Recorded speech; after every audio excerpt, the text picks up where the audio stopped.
Ce soir-là, Bénédicte est partie. Pas un cri, pas une larme, juste le silence. Ce silence qui fait plus mal que 1000 mots.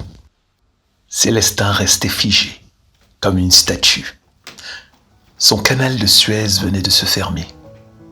Manifestement pour de bon. Ses soucis d'équilibrage, sa négligence, ses excuses. Voyez-vous, tout l'avait conduit là. Il venait de réaliser qu'il avait tout perdu. Elle s'était littéralement évaporée, comme un nuage de fumée ne laissant derrière elle qu'un mot. L'heure était grave. Il était préférable pour Célestin de ne plus parler, mais d'agir, et d'agir vite.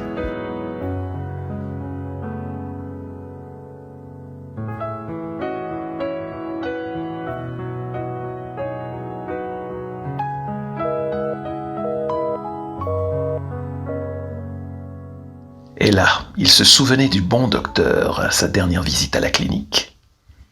Il lui avait tendu la main, parlé d'espoir et de guérison. Mais Célestin n'avait pas écouté. Par honte, par orgueil, jusqu'à ce que tout s'effondre sous ses pieds. Docteur, ça va pas? Je suis venu avec mon bilan. Monsieur Célestin, effectivement, je me rappelle, vous étiez venu me voir il y a quelques mois pour un problème urinaire associé à un problème d'érection. Alors, il a décidé de changer.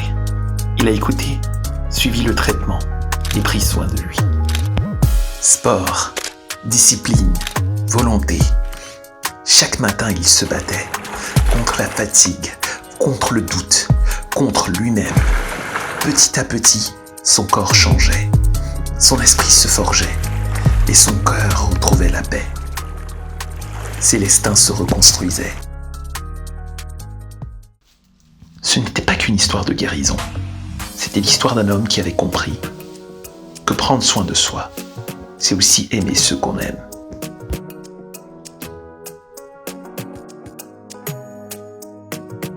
Bien évidemment, Célestin voulait partager ses progrès avec Bénédicte. Mais le temps n'en était pas encore venu. Tout ce qui lui restait, c'était ses souvenirs.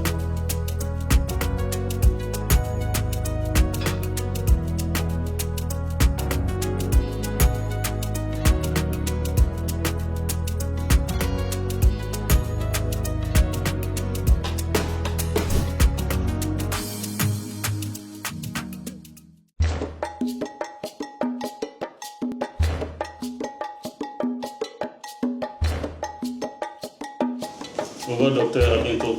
Je vous en prie. Puis un beau jour, Bénédicte est revenue. Elle l'a regardé, sans un mot. Mais dans ses yeux, il y avait tout.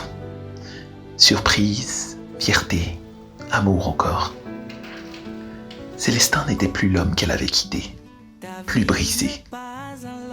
La faiblesse d'hier avait disparu. Il était devenu la meilleure version de lui-même. Et cette fois, il ne comptait plus. Pour lui, Bénédicte, avec son teint marron sable du désert, ses jambes légèrement arquées, sa cambrure fine, sa géographie si particulière du corps, elle avait tout pour lui plaire. Et lui, maintenant, il avait repris la main et avait tout pour maîtriser la situation et sa situation.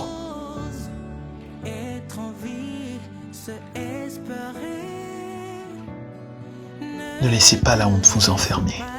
La faiblesse sexuelle n'est pas une fatalité. Alors osez en parler, cherchez de l'aide, brisez le silence, parce qu'il n'y a rien de plus fort que de se relever.